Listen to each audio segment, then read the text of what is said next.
All right. So it is 1:50 in the morning. My internet is out. I cannot go to sleep without my damn Family Guy or Rick and Morty, one of the two.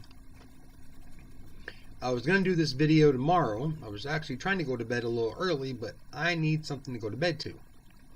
So what I've decided to do instead is I wanted to do a video about self-identity, about how you see yourself pre-MS, after MS. I guess it has really to do a lot with your ego, about how you really fill in the blanks about who you are. And to tie into the fact that, this series is also biographical to my life, as a series also to leave to my sons to kind of detail stories since I can't write anymore. I'm going to start this off with a moment that I am fondly remembering as an adult with the highest level of laughter, but not a moment I'm particularly proud of. So, I've always had an identity with myself as being the best. Whatever I did in work, whatever job I had, I was the best at. And I enjoyed that. I enjoyed the moniker. I enjoyed the plaques I would get at work, the awards I would get, the raises I would get. I mean, I proved myself through sheer force of will. I mean, I was never a cog in the machine. I created the damn machine. And this all started as a little young entrepreneur about the age of 12. So I'm 12 years old. I recently had just gotten a motorcycle. I had learned to ride it pretty well. Probably had it for about 6 months or so. And I lived in Corpus Christi behind Tolosa Midway High School. And it's not a real populated area as far as like a downtown city or something. It had some rural parts to it. And that's kind of where I lived. It was on that edge. And so I would go pick up my friends and bring them back to my house. Well, my sister, while snooping for Christmas presents, I say she's snooping. She's 16 at this time. She has to be because I'm 12. Maybe she's 17 and I'm 13, but it's right around there. She's snooping for Christmas presents, goes through everything in my parents' closet, and finds, of all things, my dad's VHS stash. And on top of that, it's also with a collection of my mother's stash. So she's old enough to know better. She's old enough to know what everything in there is, but finds it highly hilarious and brings in her little brother. And all I saw was dollar signs. So I go through, and of course, there was 3 VHS tapes there. I watched them all through.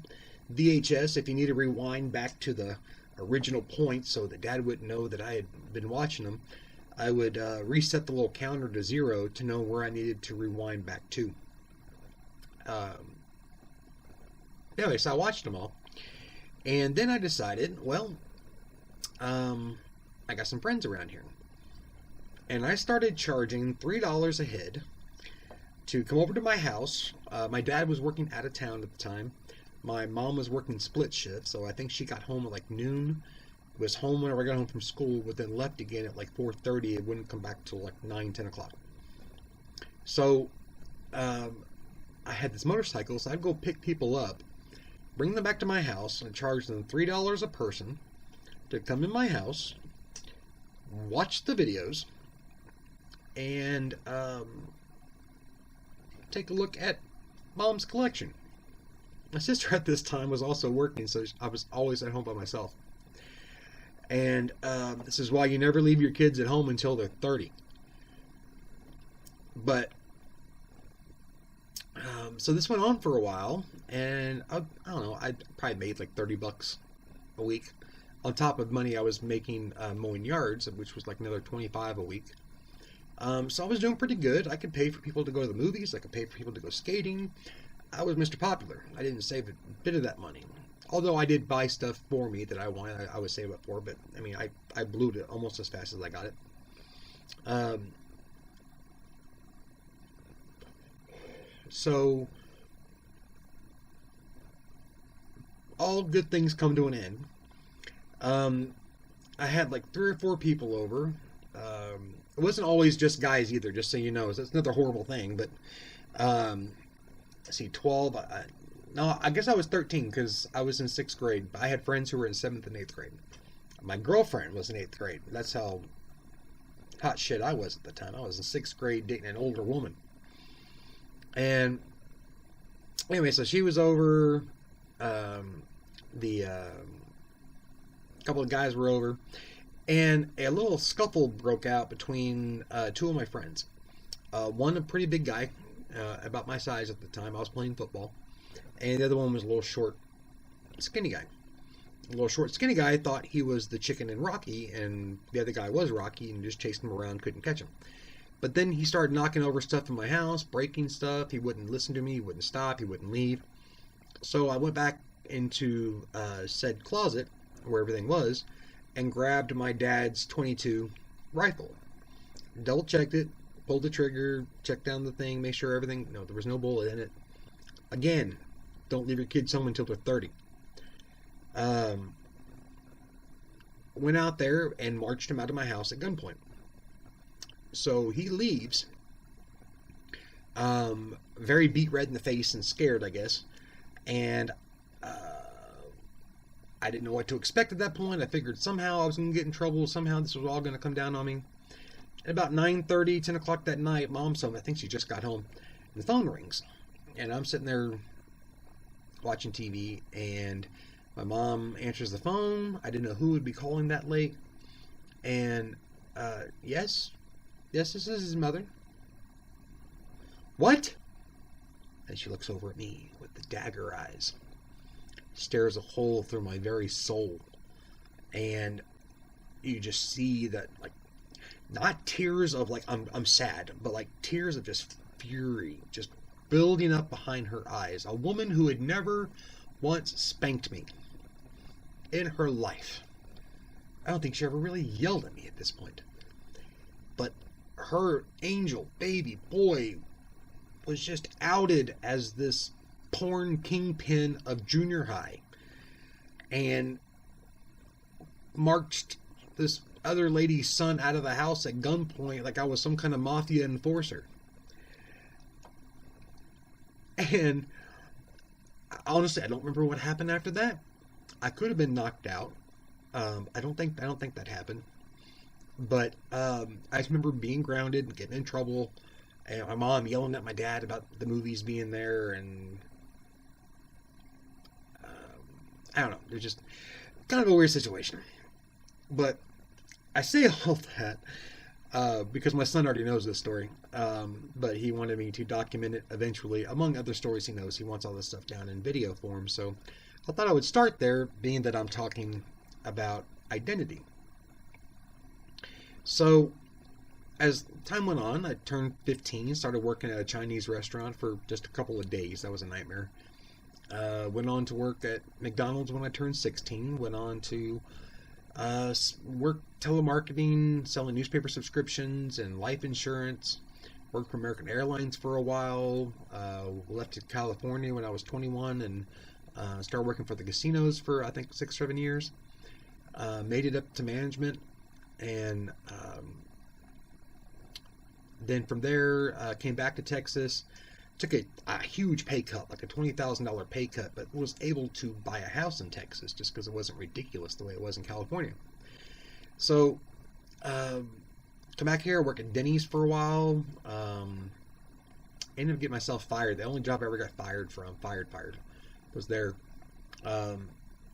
And which that then led me to getting away from the restaurant altogether and started working in rent-to-own. Worked everything from mom and pop shops all the way up to rent a center and rent a wheel, rent a tire. You may or may not know those. They're not all over the country.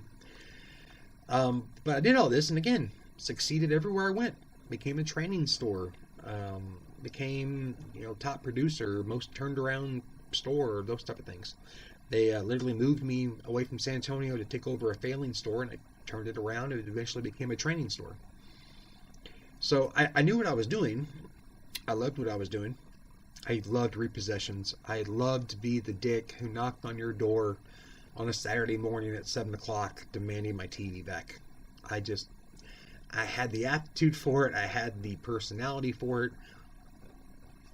Dick, this guy right here. I'm a fun-loving guy, but I don't know what it was. I just do not care if you cannot afford $15 a week to pay for something that you don't need to begin with. I'm sorry, I got no sympathy. That being aside, once I physically couldn't do that kind of work anymore, I went and I became a financial consultant and doing OPEX, operational expense work, consulting for large companies. The biggest one of which I ever worked with was Interstate Battery. Biggest one the company had ever dealt with. So again, another pat on the back and raise and everything that came along with it. But when that company started to go under, I knew they were going under, and I was going to ride the wave. My goal, my plan, which planned out perfectly, I couldn't have done it any better had I known what was going to happen. I was going to wait for the layoff, take the layoff, so I can take the unemployment money, file for my disability, and then hopefully my unemployment would last until I got my disability. I didn't know it would take up to a year or two to get that done. However, my disability was the quickest one ever done in my lawyer's office, which is the largest disability office in Texas. And I got it done in 82 days, start to finish, by the time they approved it. So I only had about 6 months worth of unemployment. As my unemployment runs out, my disability literally kicks in 3 weeks later, so I didn't really have much of a gap of being out of money. And I've been on it ever since. But the day, I say all this to say that the day that I was let go, going back to identity, and they called me in the office, I kind of figured what was going on. I wasn't the only person who had been called back there at that point. And they were letting me know that I was being let go and that the company would be closing within the next few months.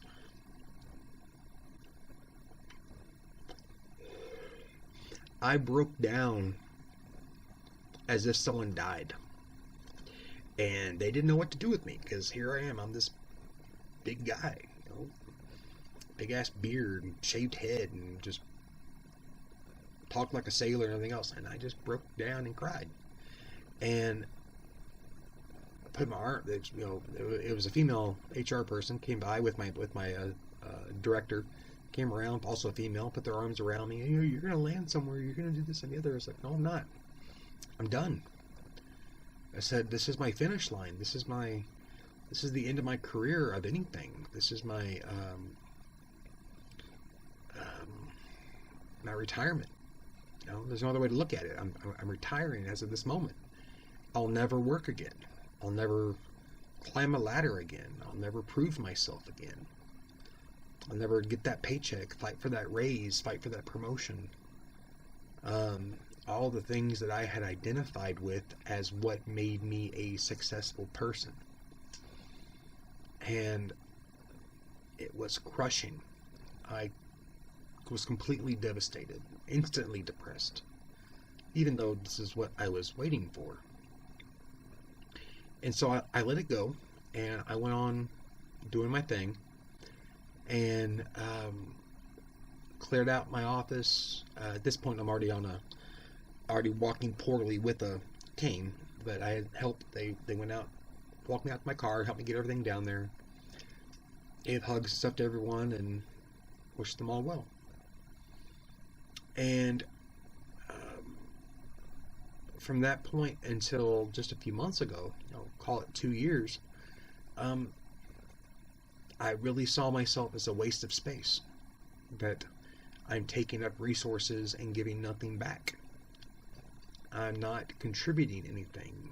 I've got the government paying me my disability, which again is my money. I put into it and I made good money for 20 plus years. But I'm starting to collect it a lot younger than most people do, and therefore will take it a lot longer, hopefully, than most people do. So I just immediately saw myself as a drag on society. Some of my medications were being paid for through nonprofits. I didn't have any insurance at that point. I was waiting to get on Medicaid or something once the disability went through. And yeah, it was a horrible time. I didn't know how to relate to who I was in that moment, in those moments, with the months that went by. And little things happened. My dad came down, offered to build me the house that I'm in, to build it to my specifications for what I was going to go through, and the wheelchairs and everything else. And so great, that's something to look forward to. Happiness, again, is nothing more than having something to look forward to. So I was looking forward to having that type of stability. However, that came with the price of leaving my son behind, which I talked about in a previous video. So I won't harp on that one. But I had something, to look forward to. I had something different that was going to happen, that was going to be a benefit to my situation. And then when I moved up here, it was going to be a bit of a wait. It took about 9 months and all from the time I moved up here to the time I actually moved in. So there was, kind of a waiting period. But again, something to look forward to. But I didn't have an identity. I was the guy living in a garage apartment, waiting for a house to be built. That was my identity. There was nothing else I could say to myself. And then I moved in here last July, so 10 months ago now. And I'd say, okay, my identity now is homeowner, I guess. I'm in a house that's mine, it's paid for. And I have my bills. I pay electricity, my cable, all my internet subscriptions, and all that stuff. But the house itself is, it's on my dad's property, paid for in cash. It's mine. So how do I go on to say who I am? And my depression really started to kick in then, because everything I had been looking forward to had now come to pass. I had nothing left. There was nothing more to look forward to. And around October or so, I got into my deepest, darkest funk. Prior to my, or with the exception of whenever I first got let go. Now I'm having my suicidal thoughts coming back to me, and not knowing how to relate to them, not knowing how to even pretend that I know if there is a light at the end of this tunnel. What is there left to look forward to? I got a counselor, we started talking, and one of the things that we had a lot in common was we both had this kind of a nerdy streak in us about science and space exploration in particular, as well as religion. Me and him both have kind of a jaded view on religion, although we're both believers in God. Another topic, another time. But we had a lot to talk about, and I kind of gained a friend out of it.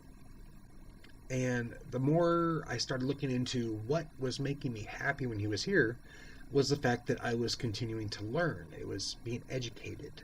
It was learning something new, or being able to teach someone else something new. So where was I spending all my time? I was spending all my time on YouTube, looking up videos and learning all these scientific things, and watching wrestling review shows and top 10 lists, and how movies are made, how YouTube is done. And slowly but surely, I started to pull myself out with this idea of an identity. of what I could do. And it was based around my interests. I love history. I love politics. I love debating people. I will argue with the Post. And so my first initial thought process in this was that I was going to start a political show, and I'm very big about cancel culture and all that stuff. So I started this series back in March called Uncanceled History, where I go through what I kind of think are the hot button topics in cancel culture and proceed to go through the history of them and the facts behind them in a very layman's kind of way, not to talk down to people as if I'm a professor, but to talk on people's levels to share the idea, like you would if you were in an office at work. But there's more to me to that. What else could I do? Who else could I reach?